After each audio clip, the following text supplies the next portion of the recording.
আসসালামু আলাইকুম। মমিনুল ইসলাম, FM teaching centre পক্ষ থেকে স্বাগত।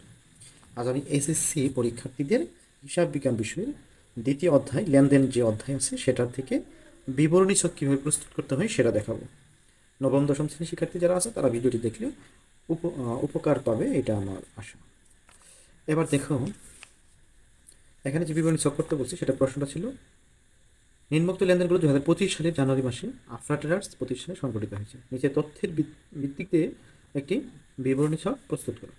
জানুয়ারি 1 তারিখ ছিল নগদে ব্যবসা শুরু 50,000 টাকা। এটার সাধারণ চাবিদা আমরা কি জানি? আমরা জানি নগদান হিসাব ডেবিট, এটা সাধারণ চাবিদা জানি, নগদান হিসাব ডেবিট, আর মূলধন হিসাব ক্রেডিট। প্রিয় শিক্ষার্থী, এই বিবরণী ছক প্রস্তুত করতে অবশ্যই আমাদেরকে সাধারণ জাবেদা শিখতে হবে, জানতে হবে, আর কোনটি সম্পদ, কোনটি দায়, কোনটি আয়, কোনটি ব্যয়, এগুলো চিনতে হবে। এগুলো কোথা থেকে চিনবা? আয়, ব্যয়, সম্পদ, দায়, এগুলো চিনবা তুমি তোমার বোর্ড বইয়ের 51 পৃষ্ঠা যে ছক আছে সেই ছকে দেওয়া আছে, তুমি সেখান থেকে শিখে নিবা। আর জাবেদাগুলো কোথা থেকে শিখবা? আমার ইউটিউব চ্যানেল অথবা এই ফেসবুক পেজে সাধারণ জাবেদা দেওয়া আছে, সেই সাধারণ জাবেদা থেকে শিখবা, অথবা বইয়ে আছে, বই থেকে শিখবা, না হয় তোমরা বললে আমি আবার সাধারণ জাবেদা ভিডিও দিব, সেখান থেকে তোমরা শিখে নিবা। আমি ধরে নিলাম তোমরা সাধারণ জাবেদা সব পারো এবং সম্পদ কোনটি, দায় কোনটি, আয় কোনটি, এগুলো তোমরা চিনো। প্রিয় শিক্ষার্থী, সেই চিনার অপশন থেকে আমি তোমাদেরকে বিবরণী ছক কীভাবে সহজে করতে হয় সেটা করা দেখাবো এখন। প্রিয় শিক্ষার্থী, বিবরণীর ছকটা হবে এইভাবে। আমি ছকটা সাজায় রাখছি কম্পিউটার থেকে। এখানে প্রথম হবে তারিখ, তারপর উদ্ধৃত্ত, তারপর হবে সম্পদ সমূহ, সম্পদের নামগুলো, তারপর প্লাস, এরপর হবে দায় প্লাস মালিকানা সত্ত্ব, দায় হবে একটা বা দুইটা দেওয়া থাকবে, তারপরে মালিকানা সত্ত্ব হলো মূলধনের ঘর, লাস্টে হবে মন্তব্য। এটা হলো বিবরণী ছকের ঘর টানার নিয়ম, যেভাবে। এবার এখানে যতগুলো সম্পদ থাকবে সবগুলো সম্পদের নামে ঘর করতে হবে, যতগুলো দায় থাকবে সবগুলো দায়ের নামে ঘর করতে হবে, আর মূলধনের ঘর তো থাকবেই। এখানে আমরা দেখছি কয়টা সম্পদ আছে। 1 তারিখ নগদে ব্যবসা শুরু করা হলো, জাবেদা হলো নগদান ডেবিট, মূলধন ক্রেডিট। নগদটা সম্পদ, আমরা যে সম্পদের মধ্যে নগদের ঘর দিয়েছি, আর মূলধনটা কি? মালিকানা সত্ত্ব, এই মালিকানা সত্ত্ব এখানে মূলধন নামে ঘর দিয়েছি। 3, ব্যাংকে 20,000 টাকা জমা দেওয়া হলো, তাহলে ব্যাংক হিসাব ডেবিট, নগদান হিসাব ক্রেডিট, এটা হলো জাবেদা। তাহলে ব্যাংক একটা সম্পদ, তাহলে ব্যাংকের নামে একটা ঘর করা হয়েছে। নগদানের আমাদের আগেই ঘর করেছি। 10,000 টাকা মূল্যের পণ্য নগদে বিক্রি করা হলো, জাবেদা হবে নগদান হিসাব ডেবিট, বিক্রয় হিসাব ক্রেডিট। নগদান সম্পদ, নগদের ঘর আগেই আমরা লিখছি। 8 তারিখ 5,000 টাকা মূল্যে আসবাবপত্র ক্রয় করা হলো, জাবেদা হবে আসবাবপত্র হিসাব ডেবিট, নগদান হিসাব ক্রেডিট। তাহলে আসবাবপত্র একটা নতুন সম্পদ, আসবাবপত্র নামে আমরা আরেকটা ঘর লিখেছি। 15,000 টাকা মূল্যের পণ্য বাকিতে বিক্রয় করা হলো, জাবেদা হবে প্রাপ্য হিসাব ডেবিট, বিক্রয় হিসাব ক্রেডিট। দেনাদার অথবা প্রাপ্য হিসাব ডেবিট, বিক্রয় হিসাব ক্রেডিট। তাহলে দেনাদার বা প্রাপ্য হিসাব একটা সম্পদ, তাহলে এই সম্পদের নাম আমরা একটা ঘর টেনেছি। এরপর 15 তারিখ 8,000 টাকা মূল্যের কাঁচামাল বাকিতে ক্রয় করা হলো, তাহলে এর জাবেদা হবে ক্রয় হিসাব ডেবিট, পাওনাদার অথবা প্রদেয় হিসাব ক্রেডিট। আমরা যে প্রদেয় হিসাব একটা দায়, এই দায়ের পাশে একটা ঘর টেনেছি। 15,000 টাকা মূল্যের বাকিতে বিক্রিত পণ্য 10,000 টাকা নগদ আদায় হলো, নগদান ডেবিট, দেনাদার বা প্রাপ্য হিসাব ক্রেডিট। নগদের নামে ঘর আছে, দেনাদার নামেও ঘর আছে। এরপর আমরা অঙ্কে চলে যাই। তাহলে অঙ্কটা আমরা কীভাবে শুরু করব? আমরা জাবেদা অবশ্যই শিখতে হবে, আমি আগেই বলেছি জাবেদা তোমাকে অবশ্যই শিখতেই হবে। জানুয়ারি 1 তারিখ নগদে ব্যবসা শুরু 50,000 টাকা, তাহলে আমরা জাবেদা করি নগদান হিসাব ডেবিট, মূলধন হিসাব ক্রেডিট। প্রিয় শিক্ষার্থী, জানার সুবিধার্থে আমি আরেকবার একটু জানাই, যেগুলো সম্পদ পাশে ডেবিট হবে সেগুলো ঘরে যোগ হবে, সেই ঘরগুলোতে টাকা যোগ হবে। সম্পদ পাশে, এটা সম্পদ পাশ আর এটা দায় পাশ। সম্পদ পাশে ডেবিট হলে টাকা যোগ হয়, আর ক্রেডিট হলে টাকা বিয়োগ হয়। আর দায় পাশে বা মালিকানা সত্ত্ব পাশে যদি ডেবিট হয় তাহলেই টাকা বিয়োগ হবে, ক্রেডিট হলেই যোগ হবে। মনে থাকবে? আচ্ছা, তাহলে সম্পদ পাশে কি? ডেবিট হলে যোগ, ক্রেডিট হলে বিয়োগ, এর উল্টা হবে দায় পাশে। তাহলে প্রথমটা নগদে ব্যবসা শুরু করা হলো, নগদান হিসাব ডেবিট, মূলধন হিসাব ক্রেডিট। তাহলে নগদান যেহেতু ডেবিট, নগদের নামে ঘর আছে, তাহলে ডেবিট হলে কী বলছি? টাকা যোগ হবে। যোগ মানে আমরা সরাসরি লিখে দেবো, আর বিয়োগ হলে আমরা ব্রেকেট দিয়ে লিখবো। এই কত টাকা আছে? 20,000 টাকা। তাহলে নগদান ডেবিট, এই যে নগদের ঘরে আমরা 50,000 টাকা, সরি নগদের ঘরে 50,000 লিখে দিলাম, 50,000। তারপরে ক্রেডিট কী হয়েছে? মূলধন হিসাব। প্রিয় শিক্ষার্থী, এই যে সম্পদ পাশে যদি টাকা ডেবিট হয় মানে যোগ হয়, তাহলে অপর পাশে মানে দায় পাশেও টাকা যোগ করতে হবে তোমাকে। এই পাশে মানে সম্পদ পাশে টাকা বিয়োগ হলে দায় পাশে তোমাকে বিয়োগ করতে হবে। তাহলে সম্পদ পাশে আমার যোগ হয়েছে, দায় পাশে কি মূলধনে যাবে, মূলধনে কি হবে সেটাও যোগ হবে। সম্পদ পাশে যোগ হলে দায় পাশেও অবশ্যই টাকা যোগ করতে হবে। মন্তব্যের ঘরে লিখতে হবে মূলধন আনছি এগুলি যেহেতু মূলধন আনয়ন, মূলধন আনয়ন। এবার প্রত্যেকটা ঘরে তোমাকে উদ্ধৃত নামাতে হবে, এইখানে তোমাকে লিখতে হবে উদ্ধৃত। কত টাকা? এই 50,000-এর 50,000, এই পাশেও 50,000-এর 50,000 টাকা।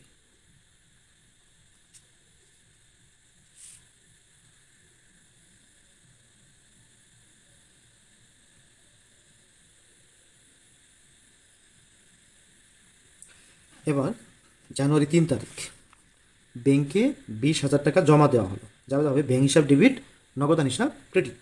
ব্যাংক যেহেতু ডেবিট তাহলে ব্যাংকের ঘরে সম্পদ পাশে কি যোগ হবে, কত টাকা? 20,000 টাকা। এই যে 20,000 টাকা আমরা ব্যাংকের ঘরে, ব্যাংক ডেবিট হয়েছে ব্যাংকের ঘরে যোগ করে দিলাম। ক্রেডিট কী হয়েছে? নগদান হিসাব ক্রেডিট। তাহলে নগদে আমরা বলছিলাম সম্পদ পাশে যদি ক্রেডিট হয় বিয়োগ হবে, এই যে নগদের ঘর, নগদে ক্রেডিট হয়েছে এখানে বিয়োগ হবে, 20,000 টাকা বিয়োগ হবে, মানে ব্র্যাকেট হবে। তাহলে এবার উদ্ধৃত আবার নামাতে হবে, প্রত্যেকটা ঘরেরই উদ্ধৃত নামাতে হবে। এখানে লিখলাম আমি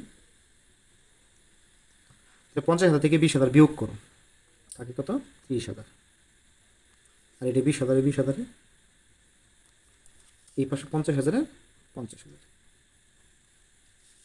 প্রিয় শিক্ষার্থী, এটা আমরা মন্তব্য দিলাম না, মন্তব্য দেবো শুধু মূলধন, উত্তোলন, আয় এবং ব্যয়ের। মনে হচ্ছে আয় এবং ব্যয়।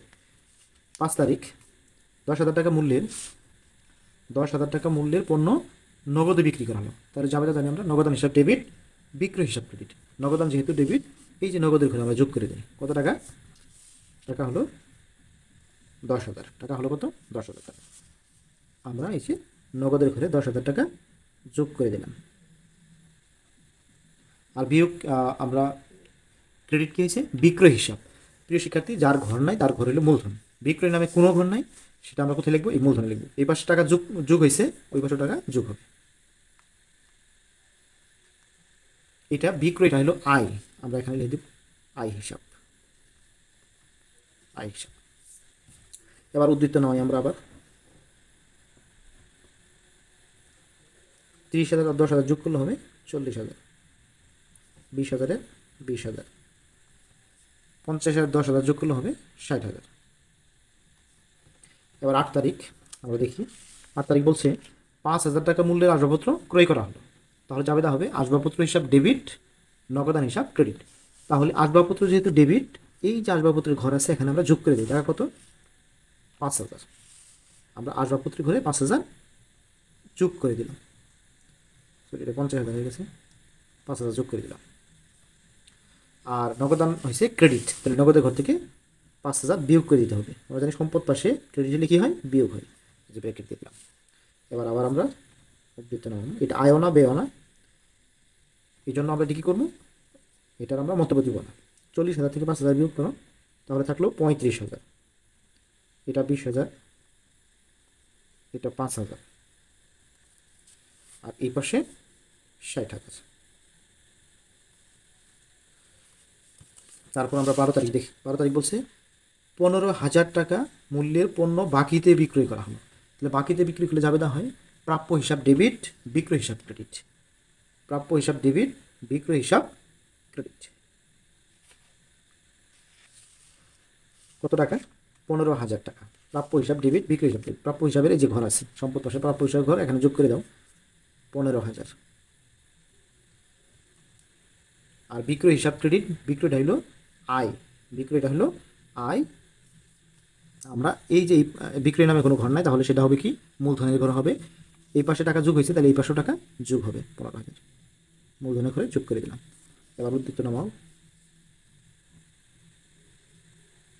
35,000-এর 35,000 হলো, এটা 20,000, এটা 5,000, এই ঘরে 15,000, 60 আর 15,000 যোগ করলে হবে 75,000। এটা আয় হয়েছে, আমরা লিখে দিলাম আয় হিসাব। এরপরে কত? 15 তারিখ। আমরা যে 15 তারিখ দেখি 8,000 টাকা মূল্যের কাঁচামাল বাকিতে ক্রয় করা হলো। বাকিতে ক্রয় যাবে হবে ক্রয় হিসাব ডেবিট, পাওনাদার হিসাব ক্রেডিট। ক্রয় ডেবিট, পাওনাদার ক্রেডিট। এবার ক্রয় নামের কোনো ঘর নাই, সেটা মূলধনে যাবে। আর পাওনাদার হিসাব ক্রেডিট হয়েছে, আমরা জানি এই যে এই পাশে যদি ক্রেডিট পাশে দায় পাশে যদি ক্রেডিট হয় তাহলে টাকা যোগ হয়, এটা আমরা জানছি। তাহলে দায় পাশে কি পাওনাদার ক্রেডিট হয়েছে, এই যে পাওনাদার ঘর হলো প্রদেয় হিসাব, এটি ক্রেডিট পাশে, তাহলে ক্রেডিট হওয়ার কারণে এটা কি হবে, যোগ হয়ে যাবে। কত টাকা? 8,000 টাকা। 8,000 টাকা। তাহলে আমরা এই যে প্রদেয় হিসাবে 8,000 টাকা যোগ করে দিলাম, মানে ব্রেকেট ছাড়া লিখলাম। আর ক্রেডিট কী হয়েছে, না ডেবিট কী হয়েছিল, ডেবিট হয়েছিল ক্রয় হিসাব। ক্রয় হিসাব নামে কোনো ঘর নাই, তাহলে কোথায় যাবে, এই যে মূলধন ঘরে যাবে। একই পাশে যখন এক ঘরে যোগ হয় টাকা, আর এক ঘরে অবশ্যই বিয়োগ হবে, তাহলে এই ঘরে যোগ হয়েছে, এই ঘরে বিয়োগ হবে। আমরা এটা কোন ঘরে লিখছি, 15 তারিখ, হ্যাঁ এখানে 5,000। 5,000 না তো 8,000, কাটাকাটি করো, এটা হবে 8,000 টাকা। 8,000। তাহলে আমরা উদ্দীপ্ত নামাই, তাহলে 35,000, 20,000, 5,000, 15,000, 8,000, 75 আর 8,000 যোগ করলে হবে 83,000। 83,000। এবার আমরা 20 তারিখ দেখি। 20 তারিখ বলছে 15,000 টাকা মূল্যের বাকিতে বিক্রিত পণ্য 10,000 টাকা নগদ আদায় হলো।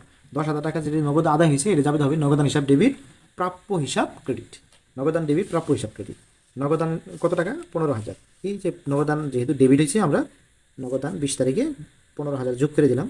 ক্রেডিট হয়েছে কি, প্রাপ্য হিসাব। তাহলে এই যে একই পাশে একটা যোগ হলে আর একটা বিয়োগ হবে, প্রাপ্য হিসাবে ঘরে 10,000 টাকা, সরি 10,000।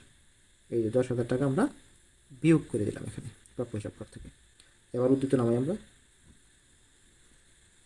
35 আর 10,000 যোগ করলে হবে 45,000, 20,000 এর 20,000, 5,000 এর 5,000, 15,000 থেকে 10,000 এটা বিয়োগ, তাহলে 5,000 থাকলো, এটা হবে 8,000, এটা হবে 83,000। প্রিয় শিক্ষার্থী, 15 তারিখটা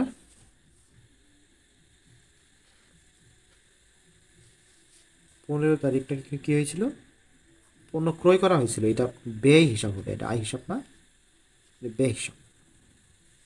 আর আয় হিসাবটা ছিল 12 তারিখ, এই যে আয় হিসাব হলো 12 তারিখ, বিক্রয় করা হয়েছিল এই জন্য। শিক্ষার্থী, এই হলো আমাদের অঙ্ক করা শেষ। এবার আমরা যোগফল নামাবো। যোগফল কি, এই যে আমরা সম্পদ পাশে যে 4টা 45,000, 20,000, 5,000, 5,000 যোগ করতে হবে। তাহলে 45 আর 5, এই 5 দিলাম, তাহলে 50, 50 আর 20 70, 70 আর 5 75,000, এটা হবে 75,000।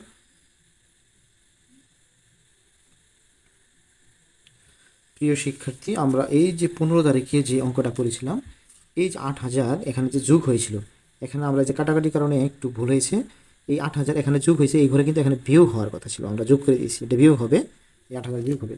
তার মানে 75,000 থেকে 8,000 বিয়োগ করতে হবে, এটা 83,000 হবে না। তাহলে 75,000 থেকে 8,000 বিয়োগ করি আমরা, তাহলে 70 আর 2,000 বাদ, তাহলে হবে 68,000। কত হবে এটা, এটা হয়তো 68,000। তাহলে এই ঘরেও এখানেও 68,000 হওয়ার কথা ছিল, 68,000। তাহলে এটা যোগ করে এই পাশে 4টা সম্পদ যোগ করে হলো 75,000, এই পাশে 68,000 আর এই 8,000, মানে দায় এবং মালিকানা শতবার্ষী। 68,000 আর 8,000 যোগ করো, 68, 69, 70,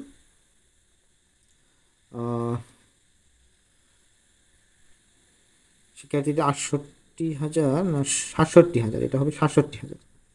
এটা বিয়োগ করলে হবে 75,000 থেকে 8,000 বিয়োগ করলে হবে 67,000।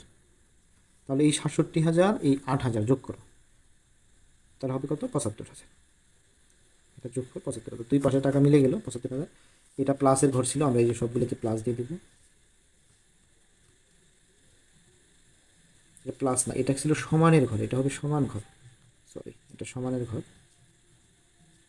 এটা সমান চিহ্নের ঘর হবে, আর এটা হবে প্লাসের ঘর।